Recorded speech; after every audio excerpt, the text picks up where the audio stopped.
apologize, I was late getting them out. So if you don't have an outline, if you're visiting, then there's outlines here, and there may be a couple on this other side.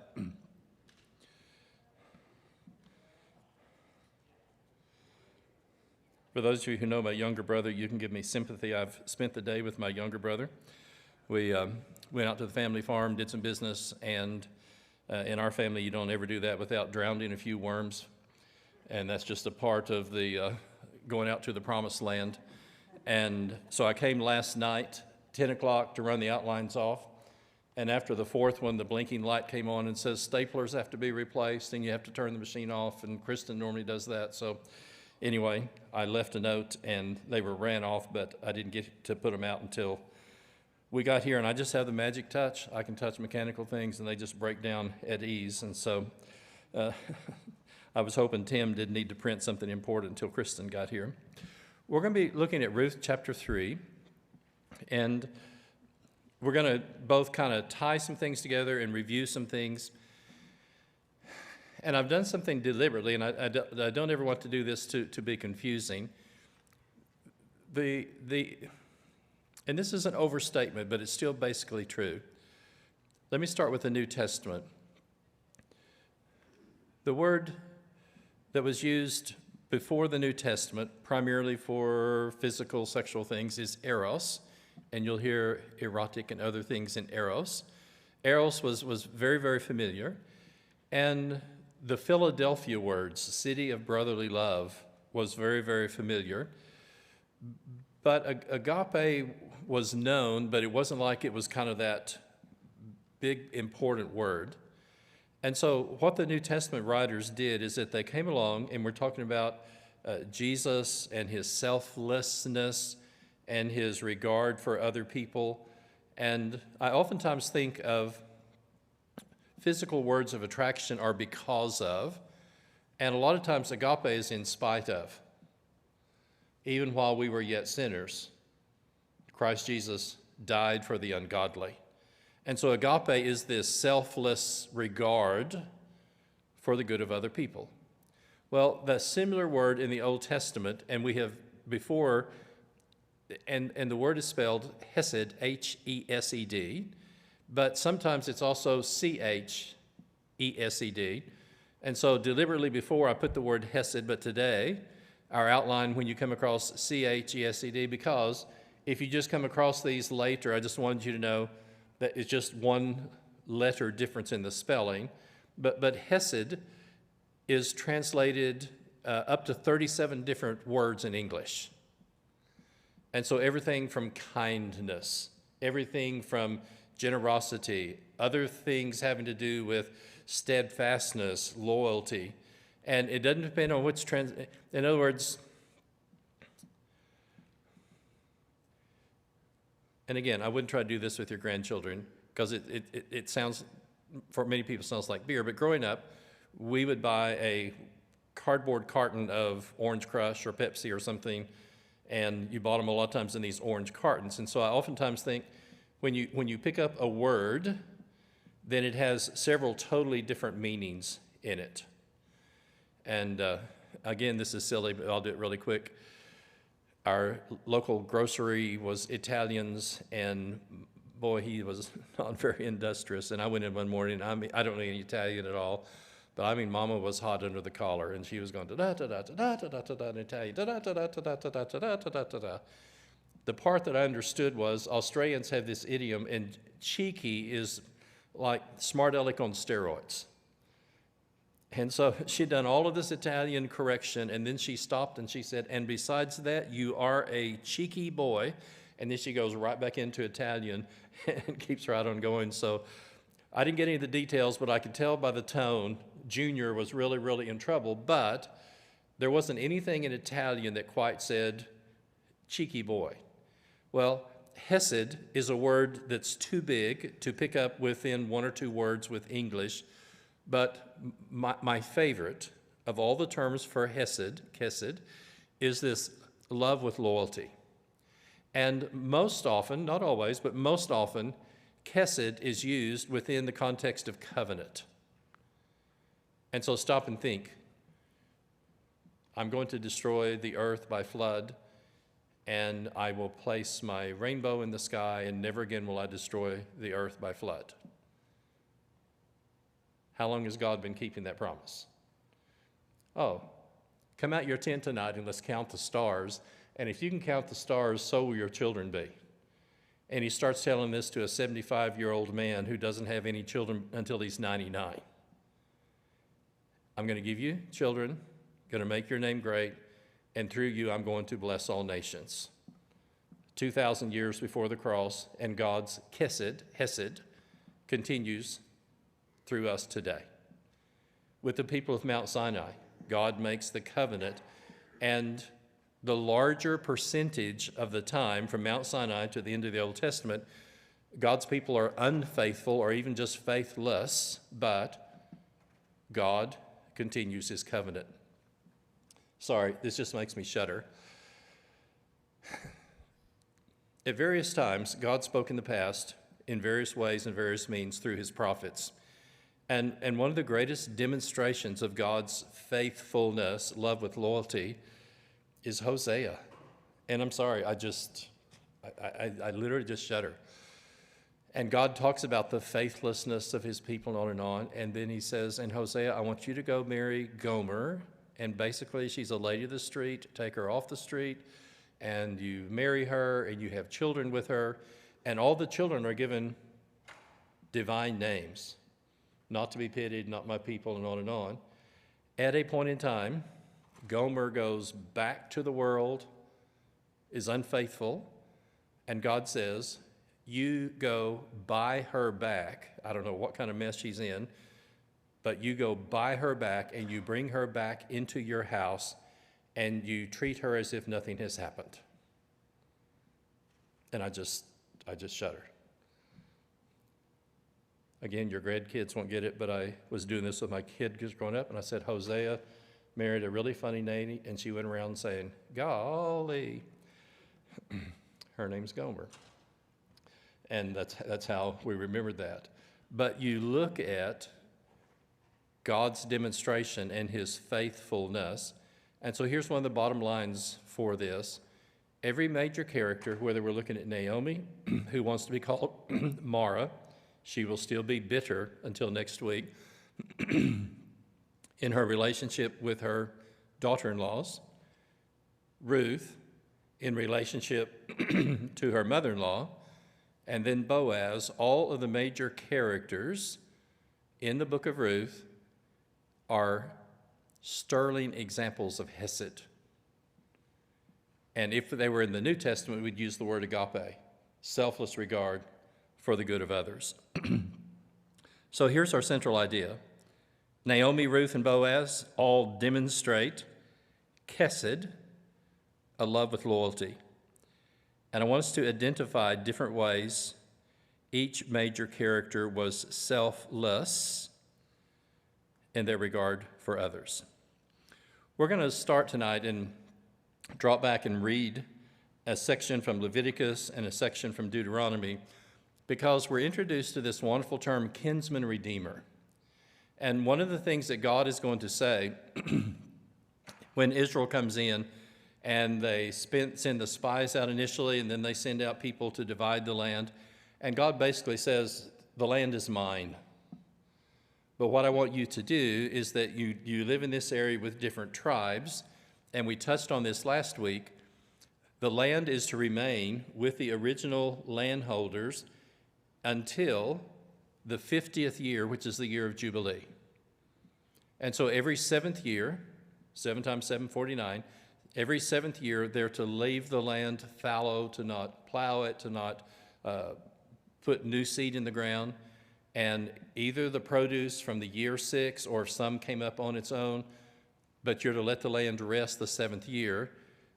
On the 49th year it rests, but then it also rests 2 years in a row on the 50th year, and this is the year of Jubilee. And I think when Jesus stands up in his home synagogue and says all these different things, the gospel is going to be preached to the poor and the blind and all these other stuff, and then it's the year of the Lord's favor. I think that's the echo of the coming of the year of Jubilee. After the 50th year, if you sell the land and let's say on the 10th year after, it's kind of like a lease arrangement. You sell the property to someone else until the next 50 years. So on the 50th year, the land is to come back to the original owners. When a family gets into some type of financial crisis, then if there is a family member who can financially, can I use the term, bail them out, then this one is called a kinsman redeemer. And what we're going to find is that here Naomi comes home and the word empty is used a lot, the word bitter is used a lot, and Ruth, just quote, and we'll see this, happens to go work in the field of a relative, and this will go into next week, but he is in line, but second in line, to be the kinsman redeemer. So look at 1:1. If a relative runs into a debt problem, a kinsman redeemer helps to bail them out. And we're going to read parts of this. Leviticus 25, starting with 47, but we're going to go back a little bit, continues to list the terms for the kinsman redeemer and the person in need of redemption. Genesis 38:8 talks about a man whose brother died. It was his duty as the kinsman redeemer to marry his brother's widowed wife. Sometimes late at night, things are just terribly funny. That may not be funny at other times. For a year, Kent and Nancy Hartman and Charlie and Debbie Powell and Sheila and I lived in Memphis, and we were playing cards one night, and this whole thing came up. And sometimes it's best that in-laws are not in the same house or not married. And Kent and Sheila don't have a hostile relationship, but the idea came up, if we lived on the Old Testament and I died, then Kent becomes the kinsman redeemer, and we use the term, he's stuck with my wife. And I'm sorry, at 11 o'clock at night when you're kind of tired, we just got so tickled because we thought, oh dear, life is complicated enough with the original situation, but the kinsman redeemer is that then the brother is then to come along, and any children born to this go back with the original family, and that was the nature of the kinsman redeemer. So here's 1:2. A redeemer is one who delivers or rescues someone by paying a price. To redeem is literally to buy out. A kinsman redeemer under the Mosaic law is a male relative who has the responsibility to act on behalf of a relative who was in trouble, in danger, or need, and this is key to what's going to take place in the book of Ruth.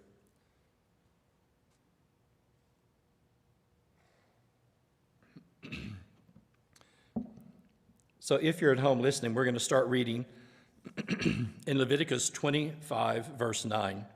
Excuse me.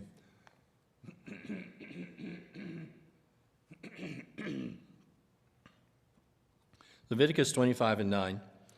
Then you shall sound the loud trumpet on the 10th day of the 7th month. And let me just do this really quick. The Jewish religious year starts in October. And you're going to have the Feast of Trumpets. Then you're going to have the day of Et 1 month. And then you're going to have the equivalent. It's the Feast of Booths, Tabernacles. And they come around Jerusalem and they build these shelters and they worship. It's kind of like a Jewish Thanksgiving. It's in the fall and all the crops are in. And this is what's being described here in Leviticus 25. On the Day of Atonement, sound the trumpet throughout your land, and you shall consecrate the 50th year and proclaim liberty throughout the land to all its inhabitants. It shall be a jubilee for you, when each of you shall return to his property, and each of you return to his clan. See what I'm saying, the echo, Luke 4? This will be the year of Jubilee. And Jesus says today, this is fulfilled in your hearing, talking about himself. The 50th year will be a Jubilee. You shall neither sow nor reap what grows of itself, nor gather grapes from undressed vines. It is a Jubilee. It shall be holy to you. You may eat the produce of the field. Can I use the word fallow? If you have any farming background, you know what I'm talking about. Every so often, farmers will just leave the land and let it rest, and so that's what's to happen during the year of Jubilee. So we're in Leviticus 25:23. The land shall not be sold in perpetuity, for the land is mine. See how significant this is? God says, no, this is my land, and when we divided it up into these different tribes, this is how you're to conduct yourselves. And a family can sell if they need to or have to, but I'll use our term. It's a long-term lease until the year of Jubilee, and then it's to go back to the original landowners. You are strangers and sojourners with me, and in all the country you possess, you shall allow a redemption of the land. 25:25. If your brother becomes poor, sells part of his property, then his nearest redeemer shall come and redeem what his brother has sold. If a man has no one to redeem it and then becomes prosperous and finds sufficient means to redeem it, let him calculate the years since he sold it, buy back the balance to the man to whom it's sold, and then return to his property. If he does not have sufficient means to recover it, then what he has sold shall remain in the hand of the buyer until the year of Jubilee. And in the year of Jubilee, it will be released, and he will return to his property. And that's what I'm saying in Luke 4. Jesus stands up, reads from Isaiah 61. Today, this is fulfilled in your hearing.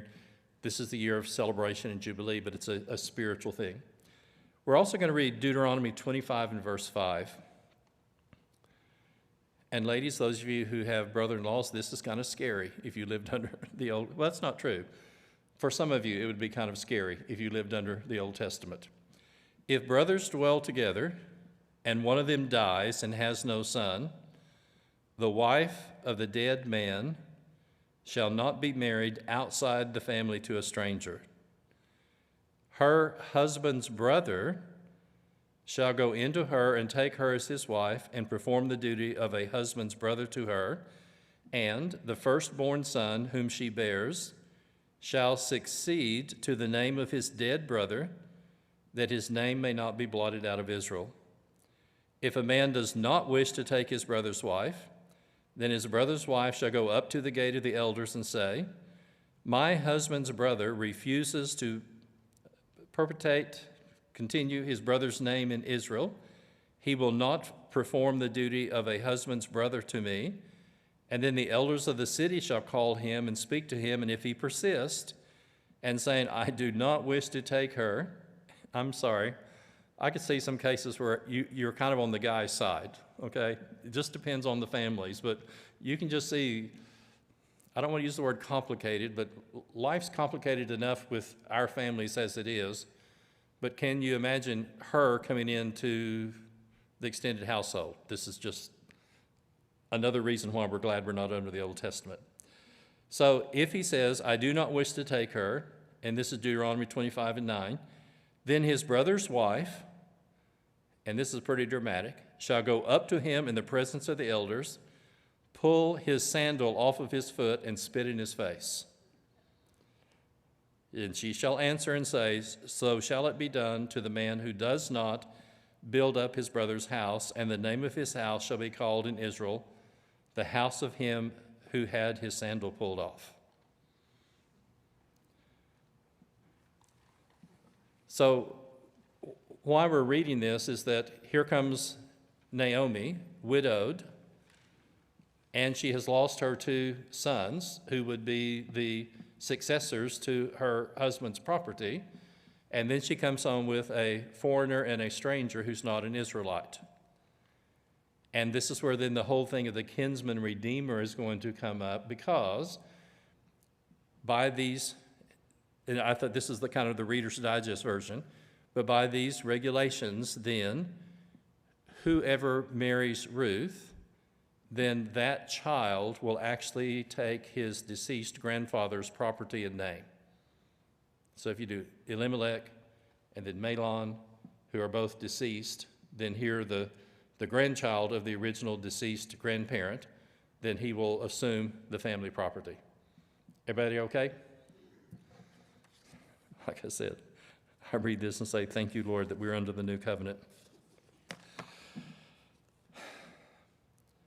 sometimes we get this editorial comment, and like, for example, I did an example from Mark 7. And here's one of the reasons we know the book of Mark is not written to Jewish people, because our newer translations will do parentheses. We're reading along, parentheses. We would probably put it under a footnote today. But here's what the translators say. Mark 7:3. The Pharisees and all the Jews do not eat until they wash their hands properly, holding to the tradition of the elders, and then they come from the marketplace.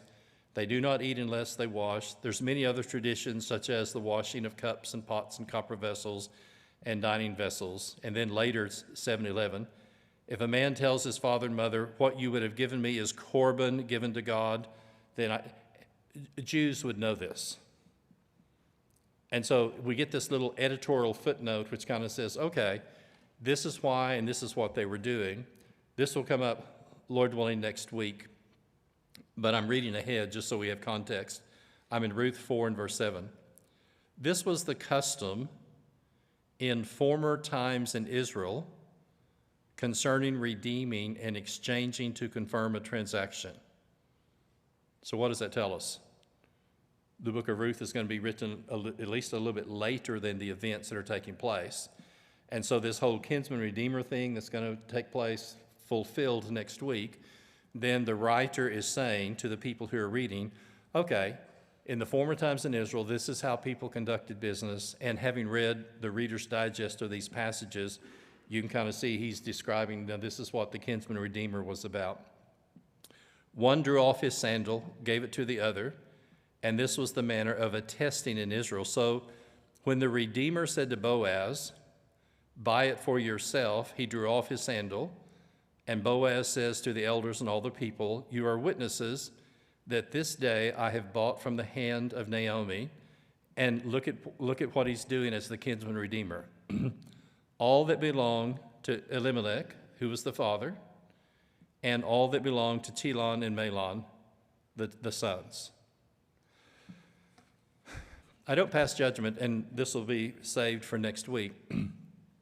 There is a nearer kinsman redeemer, and for whatever reason, he chooses not to do this, and nothing is said negatively about it. We're not told why. There may be a good reason, but at least one thing is very clear. Whoever is the kinsman redeemer, this won't ever actually belong to him as his own property. So the kinsman redeemer is there to help produce children to inherit the deceased property. And so this again is where this word kesed, love with loyalty, comes in. Boaz is selflessly willing to marry her, take on these responsibilities, and this whole idea of being the redeemer. Then this will give both Naomi and Ruth financial security, but any children that come to this relationship will become the heirs of the property, and he himself will not actually possess the land himself, even though he will be, I would use the term, much like a manager. I loved Hugo McCord. He just had such a soft voice, and he talked to us like this. And we're reading through Ruth one day, and Brother McCord says, when we come to chapter 3, I believe a little bit of chemistry has taken place here. And so notice what happens. Girls, this is not the best way to find a man, but this is how it was in the book of Ruth. Naomi, her mother-in-law, said to her, and I still love this, my daughter. You know, ladies, you've lost your husband, you've lost your sons. And Orpha has gone back to have a husband and a family of her own. And up to this point, Ruth has basically chosen a life of poverty. There's no social programs or anything. And to have this kind of love with loyalty, then treated like daughter. And I won't go into any more details tonight, but within 6 weeks of coming into the Dodgen house, I just felt like I was part of the family. You know, Sheila kind of raised an eyebrow, but maybe a month, 6 weeks, I said, do you mind if I call you Mom? And Sheila's mom says, no, that'd be really nice. There are some in-laws that don't call each other affectionate names. And every time I read this daughter, I'm just thinking, oh, this warms my heart, because here's Mara, who's bitter, who's empty, and yet Kesed, her daughter-in-law, is going to stick with her. My daughter, should I not seek rest for you, that it may be well with you? Ruth 3:1. Is not Boaz our relative, whose young women you were? And this is in terms with the harvest. See, he is winnowing barley tonight at the threshing floor. And here it comes. Wash yourself, anoint yourself, put on your cloak, and go down to the threshing floor. Do not make yourself known to the man until he's finished eating and drinking. But when he lies down, observe the place where he goes, and then go and uncover his feet and lie down, and he will tell you what to do. And daughter-in-law says, all that you say I will do. Now, two things come to mind. One, I don't know how long she wore mourning things with being the widow. They've traveled a long ways. They've come all the way here. The other thing is, we talked about she's been here for the barley harvest, which the barley harvest is before Passover. So we know roughly when Easter, Passover is. And then the wheat harvest becomes ripe after that, coming to Pentecost. And so Ruth has been working in the harvest fields for an extended period of time. I'm assuming that mother-in-law is saying, for tonight, no grieving clothes and no working clothes.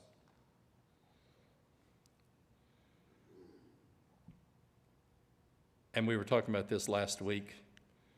You just imagine threshing and the dust and the heat and the dirt, and a country western, sorry I couldn't resist, a country western's line would be, honey, put your best dress on. Okay? No morning clothes, no working clothes. Go take a bath, anoint yourself.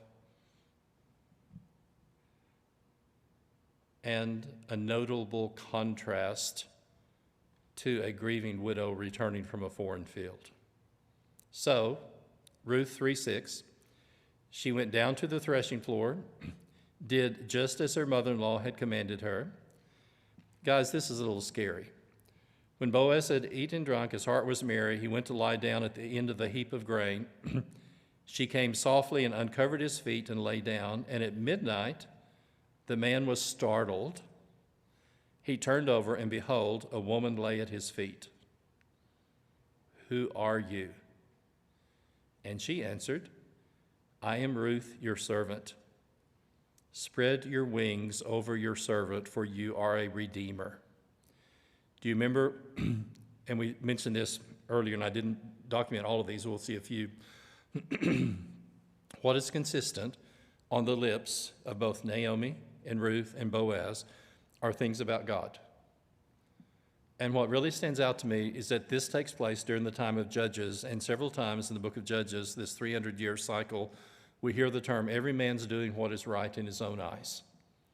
And in a time of godlessness, then all of these are very godly people.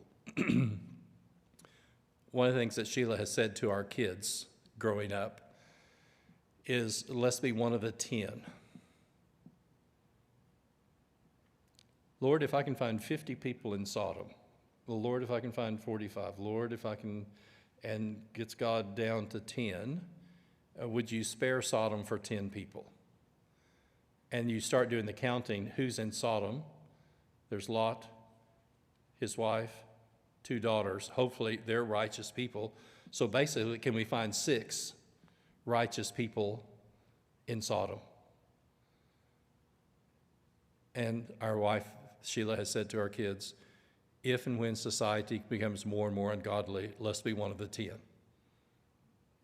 And that's who these people are, is that they're in a time of really normal godlessness. The comment in 2:12, the Lord repay you for what you have done, and this is Boaz, a full reward will be given you by the Lord, the God of Israel, under whose wings you have come to take refuge. And so the fact that she has become, by faith, a believer in the God of Israel, and I just still love this expression, entreat me not to leave you or to go from you, for where you go, I will go. Where you die, I will die. For your people will be my people, and then here it comes, your God will be my God.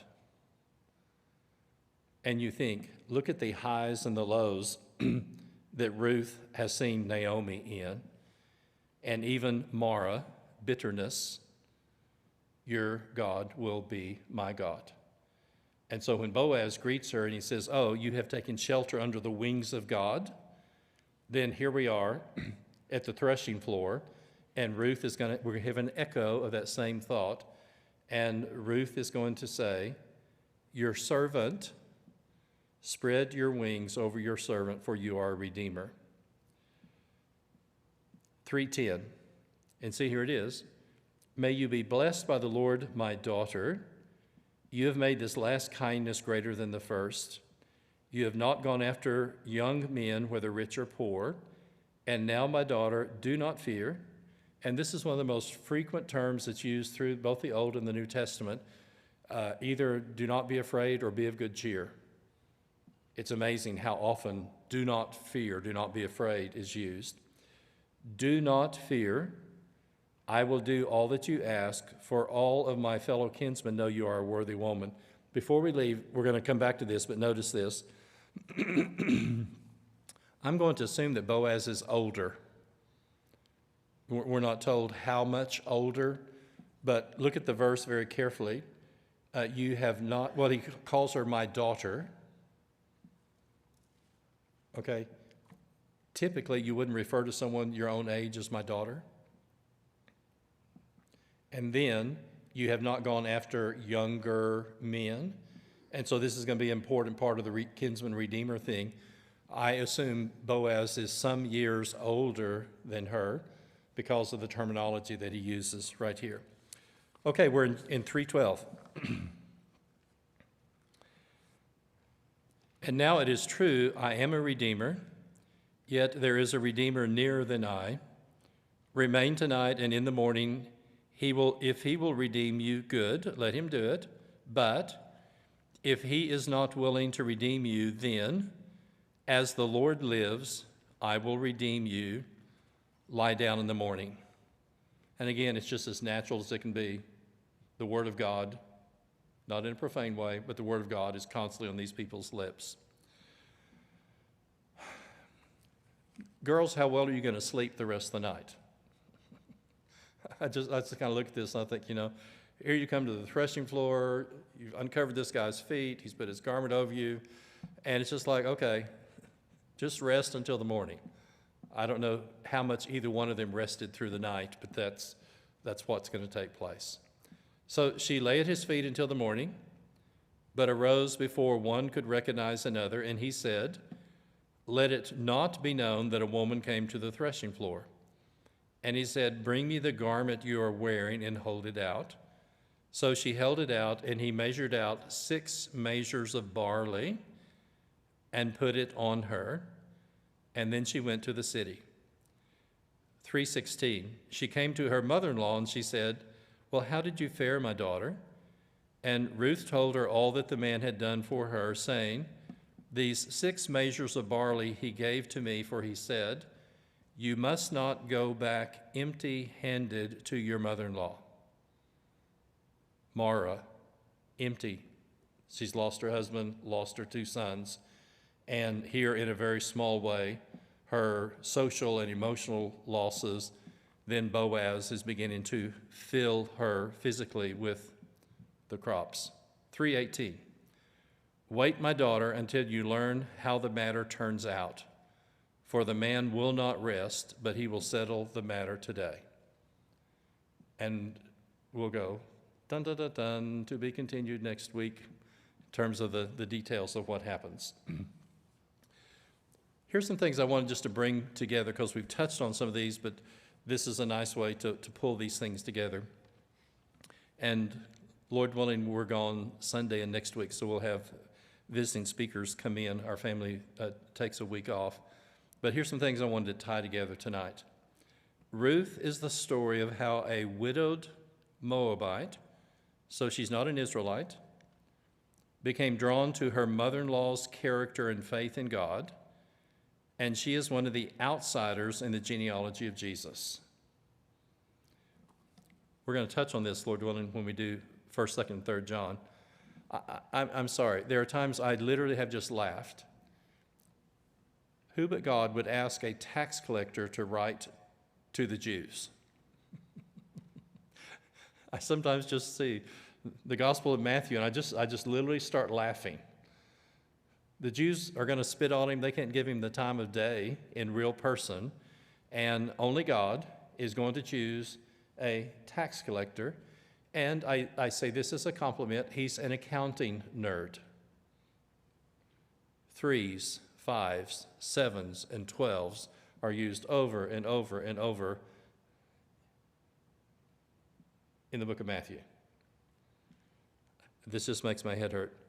My son was on the academic team, and they would have 3 numbers, and here's this number multiplied by, divided by, in the square root, and he looks straight ahead, and then he does the answer. And I said, matey, why don't you write this down? He said, Dad, there's a whiteboard in your head, and you can do all these functions in your head. And I says, I don't know anything about the whiteboard. No comprehendo, have no idea what the whiteboard is. Some people just think, da-da, da-da, da-da, da-da, and this is Matthew. Well, I've thought about this a lot. If you're Mary, and you have become pregnant by the Holy Spirit, who can you tell?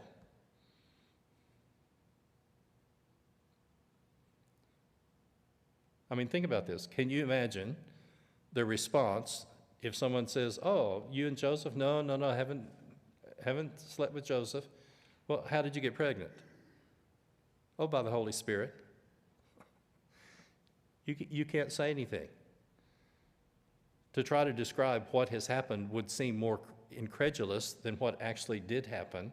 And look at the scorn and the sorrow and the loss and the stigma that Mary is going to go through to bring Jesus into the world. So when the tax collector goes back and chooses, there's more, but he chooses 14 in 3 generations, then look at the girls, and I always love this. This is one of my favorite lessons just to do from Matthew. Look at the girls who are in the genealogy of Jesus. Matthew 1:3, Judah is the father of Perez and Zerah by Tamar. Who's Tamar? His daughter-in-law that he commits incest with to have the kids. It gets worse. 1:5, Salmon was the father of Boaz by Ruth.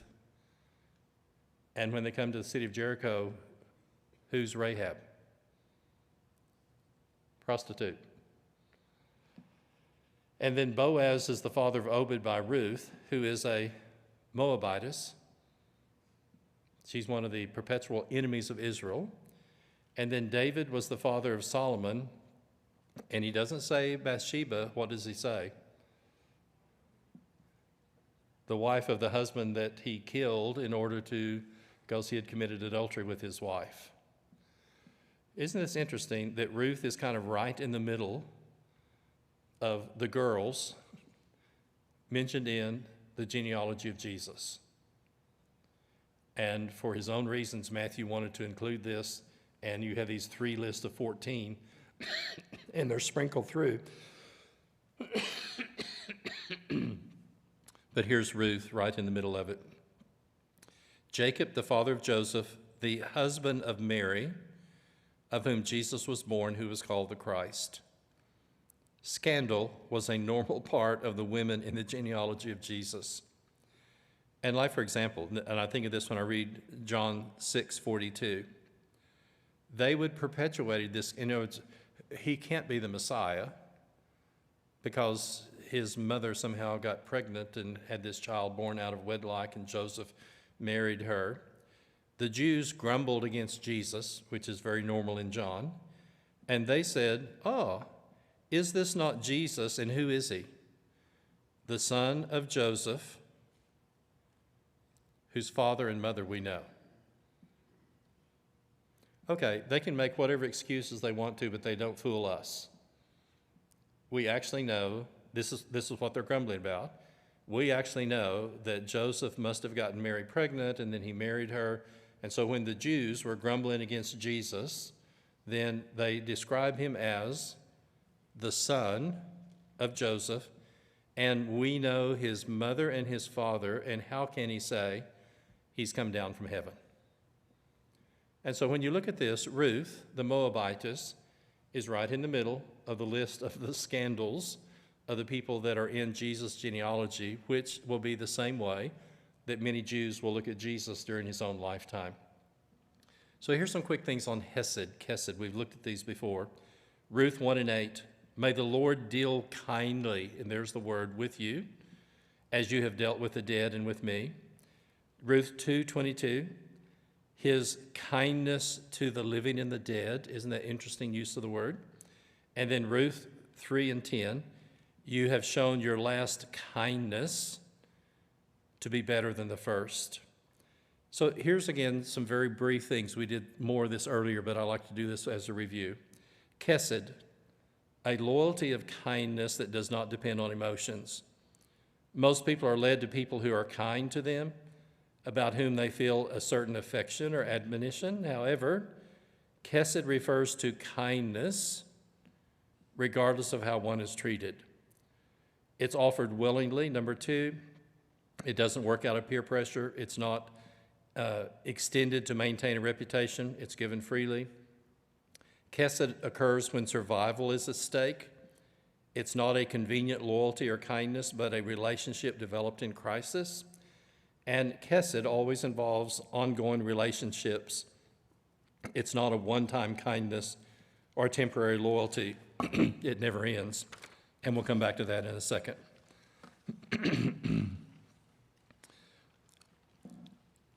And that's why, and I just did this on this next page, a love with loyalty.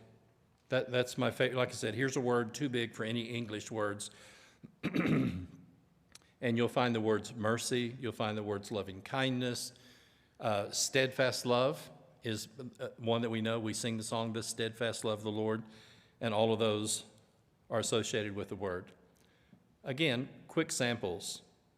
Major character. Naomi extends Kesed. Girls, go back home. Find a husband among your own people. Do not come with me to a life of poverty. Go find a husband, have a family among your own people. Ruth, and look at these. At this time, she is a poor widow. She is childless. She is an immigrant who chooses poverty over having a husband and a family in her own culture. And then Ruth, Kesed, works selflessly in the harvest fields for her widowed mother-in-law. Naomi, as we saw today, my daughter, shall I not seek rest for you that it may be well with you? Again, looking after the welfare of the other. And then Boaz, and earlier, we looked at this last week, he's looking after Ruth's physical safety and productivity. She works in the fields. And remember, they're doing a lot of this by hand. They're doing sheaves and bringing it in, all this other stuff. Technically, and again, back to the book of Leviticus and other places, if this is a field, you do not do the corners. You leave that for the poor. And if something is dropped, you don't go back and pick it up. And Boaz comes to his workers and says, drop a little extra heads of grain around Ruth so that way she'll be able to harvest more and she can work close to the sheaves. And he's very specific. Don't go work in another field. We're going to look after your physical safety that's here. But look at the type and shadow. And I love this expression. We have a physical kinsman redeemer in Boaz. And guess who is our spiritual redeemer in the New Testament? One of Ruth's great-great-great-great-great-great-grandson's name, Jesus. And the kinsman redeemer is going to come up again in a spiritual way. Here's physical descriptions.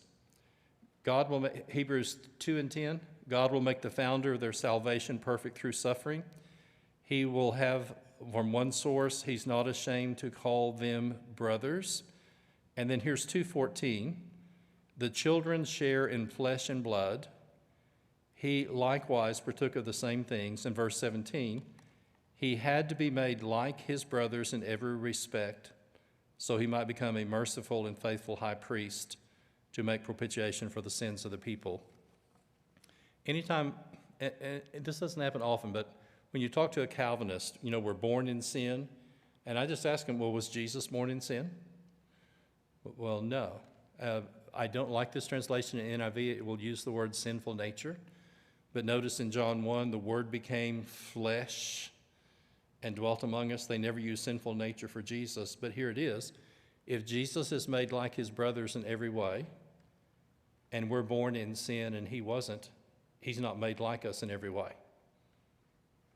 And to me, one of the clearest ways for people to think that through is that, well, no, Jesus was not born in sin, and neither are we. He had to be made like his brothers in every way, and that's why he's referred to like as our older brother, and the Word became flesh like us and dwelt among us. A whole group, these will go quick. Galatians 3:13, Christ redeemed us from the curse of the law. Galatians 4:4 and 5, the fullness of time has come. God sent forth his Son, born of a woman. See, there's the identity. Born under the law to redeem those under the law. Titus 2:14, he gave himself to redeem us from lawlessness.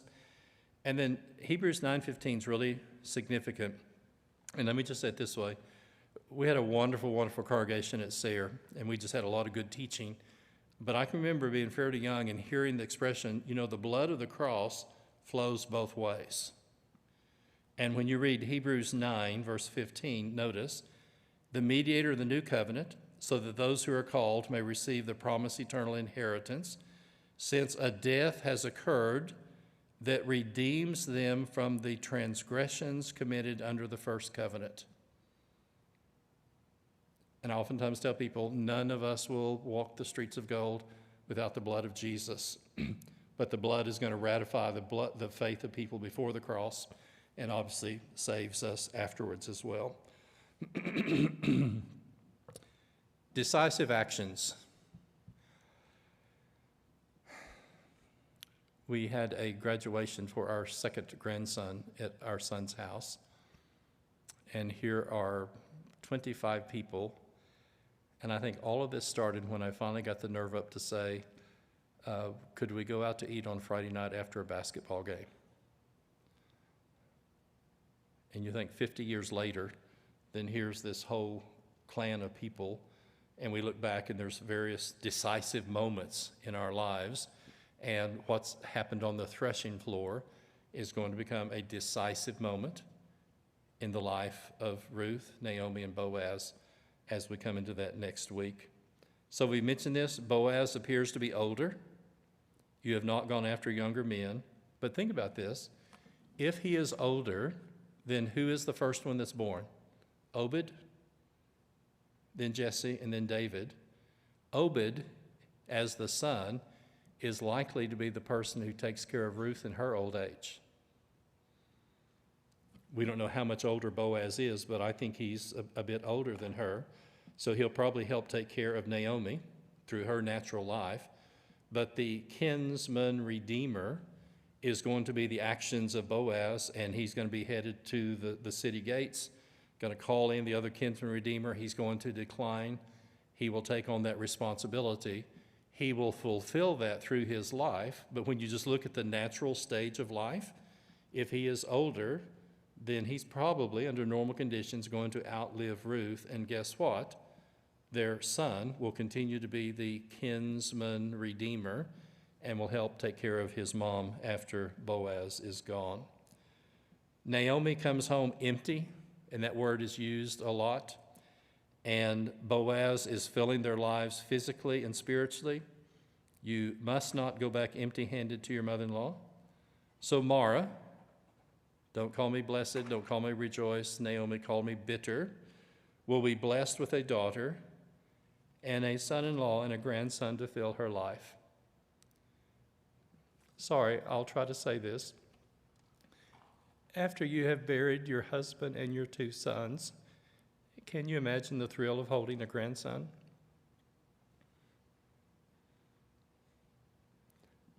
We had dear friends, and she initially was appalled that she was going to be a grandmother, as if she was going to be decrepit and on a walker or something.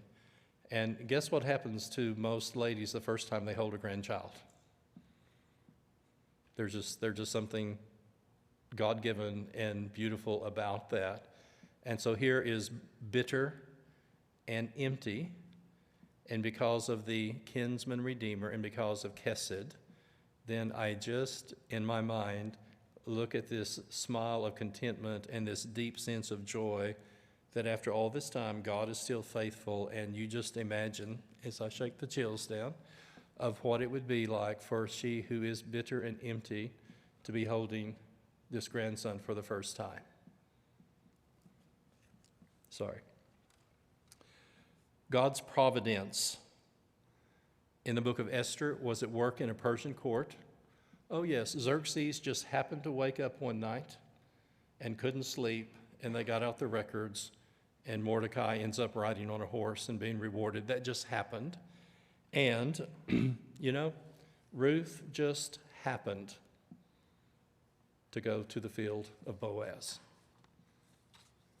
Never mistake God's silence for his absence.